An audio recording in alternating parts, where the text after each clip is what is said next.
FREUMH, a fairytale poem by Ines Rehberger, for those who seek.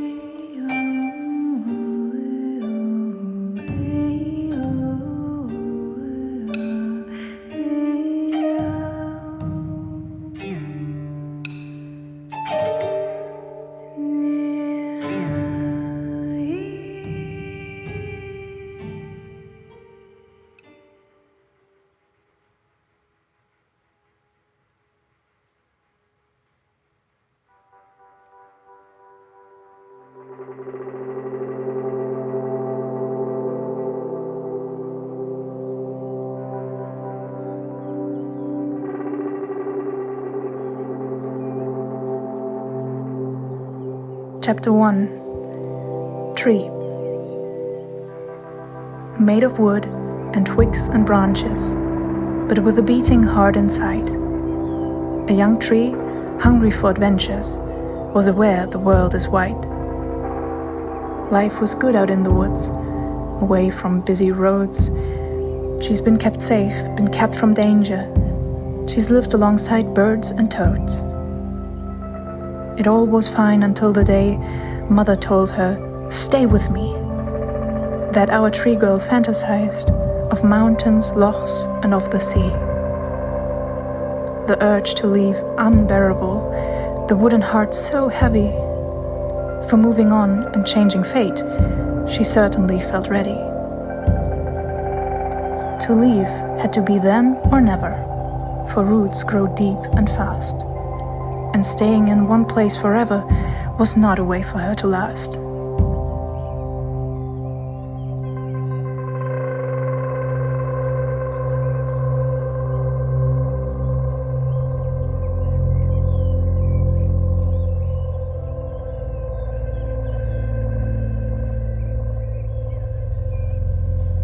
Chapter 2. Flower. She's always loved the many colors of the flowers in the grass, so she grew petals, soft and light, hoping her gloominess would pass.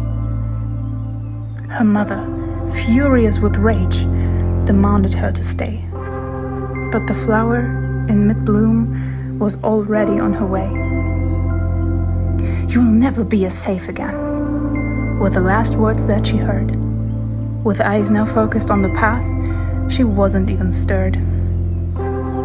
But since a flower's beautiful, it attracts a certain kind of human on the look for love, until the one true love they find. A young man, searching for a sign, picked the flower up, tore off her petals, whispering, "He loves me, oh, he loves me not."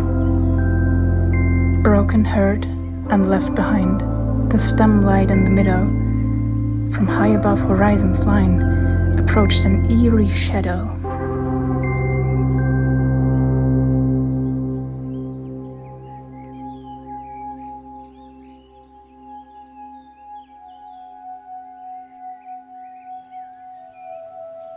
Chapter 3.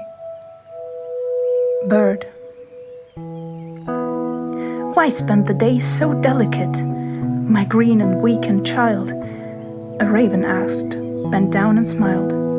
"If you could be one of my kind." The flower girl, distressed and scared, got up without a word, and suddenly, but willingly, turned into a blackbird. "Life is easy in the air, just follow me and learn." The newborn raven soon found out how to fly, to fall, to turn. Up in the air the pain was gone, and freedom seemed so close, until death came along the way, and the old raven she chose. A man had shot the bird to death, for picking pumpkin seeds, off his field behind the house, the place of evil deeds. If even a bird's life's unsafe, thought the young raven in grief, I must move on, then I must change. The sky is what I must quickly leave. A snake turned out to be the choice the blackbird settled for. With venom, strength, and self-esteem, she showed up at the farmer's door.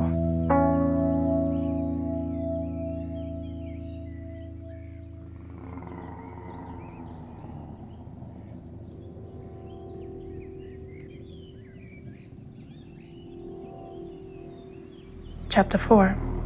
Snake. How dare you take a life so sweet? She hissed at the man's face and bit his arm in rage and fury, cursing the human race. The girl soon left in disarray. How could she have been so violent? Now she was left alone again, without her dear old raven friend. Despite the sweet taste of revenge, she couldn't help but worry that what she felt deep down inside was certainly not glory. A snake is quiet, often hides, and spends her life alone. And soon the girl should understand this life could never feel like home. A badger's life must be quite nice, the snake whispered to the air, and faster than a blink of eye, her scales turned into fur.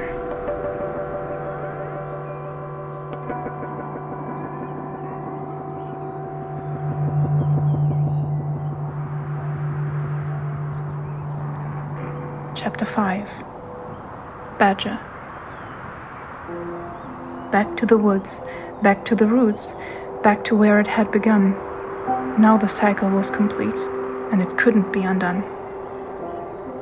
A young, lost badger in the wild, once grown from a little sprout, was wondering now, in deep concern, is that what life is all about?